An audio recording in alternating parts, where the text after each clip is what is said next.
오늘 말씀은 사도행전 5장 17절에서 42절까지의 말씀입니다.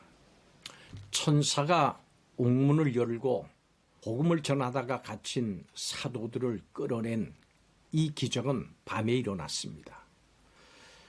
지키던 간수들조차 그것을 목격하지 못했습니다. 기적이 분명했습니다. 문은 그대로 잠겨 있는데 그 안에 있어야 될 죄수들이 사라졌습니다. 이런 기적을 보고도 믿지 않기로 작정하면 믿지 않을 수 있습니다. 우리는 기적을 믿을 것인지 말 것인지 결정해야 됩니다. 부정할 여지를 전혀 남기지 않은 기적은 아주 드뭅니다. 어떤 기적이라도 시간이 지나면은 전설이나 망상으로 간주하곤 합니다. 거기에 불신앙의 위험이 있고 동시에 믿음의 가치가 있습니다. 신앙은 깊은 사색 끝에 도달하는 논리적 결론이기보다는 하나님의 임재를 향한 마음을 여는 것이고 그 신앙에 몸을 던지는 겁니다. 베드로는 다시 한번 공회에서 예수님의 부활을 증언하면서 이전에 행했던 3번의 설교의 핵심을 요약을 합니다.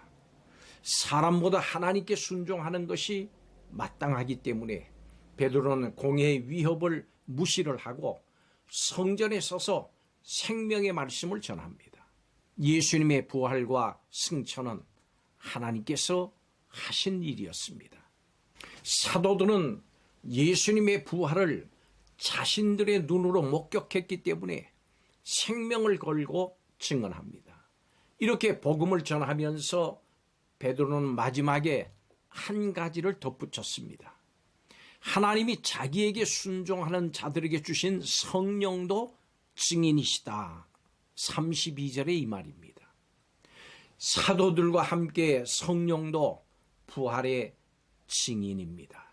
사도행전 1장 8절에 오직 성령이 임하시면 증인이 된다고 예수님께서 말씀하셨습니다. 사도들이 증언할 때 성령께서 표적과 기사로 그 증언의 진정성을 능력과 기적과 이적들로 증명해 주십니다. 사도들은 체포되고 투옥이 돼도 예수님을 구주로 증거했습니다. 사도들이 성전과 공회에서 담대하게 예수 그리스도의 구주 되심을 선포할 수 있었던 그 이유는 무엇일까요? 왜냐하면 그들은 하나님께로부터 거듭난 사람들이었기 때문입니다. 예수님께서 승천하시면서 제자들에게 당부의 말씀을 하셨습니다. 성령을 받을 때까지 예루살렘을 떠나지 마라. 이 말씀을 따라서 제자들은 예루살렘의 다락방에 모여서 기도했고 오순절날 성령을 받아서 성령으로 거듭났습니다. 그리고 예수 그리스도의 부활의 증인이 됐습니다. 오늘 이 말씀을 통해서 우리도 사도들처럼 하나님께로부터 거듭난 사람은 어떤 사람인지 살펴보겠습니다. 첫째로 하나님께로부터 거듭난 사람은 하나님께 순종하는 사람입니다. 하나님께로부터 거듭난 사람은 하나님께 순종하는 것을 마땅하게 여깁니다. 그래서 사도들은 유대 사회에서 최고 법정으로 통하는 공회의 판결을 무시를 하고 예수님에 대한 말씀을 전했습니다. 사도들이 감옥에 있을 때 주의 사자들이 그들을 끌어내면서 도망가라고 말하지 않았고 가서 성전에 서서 생명의 말씀을 백성들에게 전하라고 했습니다. 그들이 백성에게 전한 내용은 예수님의 고난과 죽음, 부활과 승천, 회개와 죄사함, 그리고 예수님의 주권과 구주 되심입니다. 그들이 전한 복음은 당시 그 사회 질서에 도전하는 것처럼 보였습니다. 그렇지만 사도들은 사람의 종이 아니라 하나님의 종이었습니다. 사도들이 감옥에서 풀려나서 성전에 가서 가르치면 또다시 잡혀가는 건 뻔한 일입니다.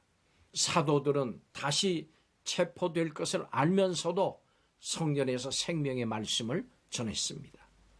사도들은 사람이 옳다고 하는 것보다 하나님이 옳다고 하시는 그 일에 목숨을 걸었습니다. 하나님께로부터 거듭난 사람은 사람을 두려워하지 않습니다.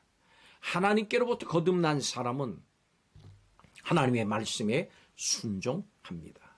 두 번째로 하나님께로부터 거듭난 사람은 하나님을 믿습니다. 하나님께로부터 거듭난 사람은 복음과 그들의 사역이, 그들의 사명이 하나님께로부터 비롯된 일임을 믿습니다. 하나님께로부터 거듭난 사람은 그 누구도 그 무엇도 결코 무너뜨릴 수가 없습니다. 하나님께로부터 난 사람은 하나님께로부터 난 사람을 존귀하게 여기고 또 대접하는 일로 하나님께 영광을 돌립니다. 예수님께서 소자 중 하나에게 생수 한 그릇이라도 대접하면 결단코 하늘의 상급을 잃지 않으리라고 하신 그 말씀과 같은 맥락입니다. 하나님께로부터 거듭난 사람은 하나님이 모든 결과를 책임지시고 이루십니다. 그렇기 때문에 결과는 하나님께 달려있음을 믿고 복음을 전하는 데 최선을 다합니다. 복음은 하나님에게서 비롯된 일입니다. 그래서 결코 사라지지 않습니다. 메시아를 자처하는 많은 사람이 나타났다가 사라졌습니다마는 하나님께로부터 거듭나서 복음을 전하는 사람들은 영원할 것입니다. 마지막 세 번째로 하나님께로부터 거듭난 사람은 하나님을 위해서 받는 고난을 기뻐합니다. 사도들은 하나님께로부터 거듭난 사람들입니다. 그렇기 때문에 하나님의 영광을 위해서 자기들이 능욕받는 것을 오히려 기뻐했습니다. 하나님을 위해서 고난당할 수 있음을 영광으로 여겼습니다. 사도들에게는 인생의 성공 기준이 세상 사람들과는 달랐습니다. 영원한 분을 위해서 헌신할 수 있다면 그것이 영광이라고 여겼습니다.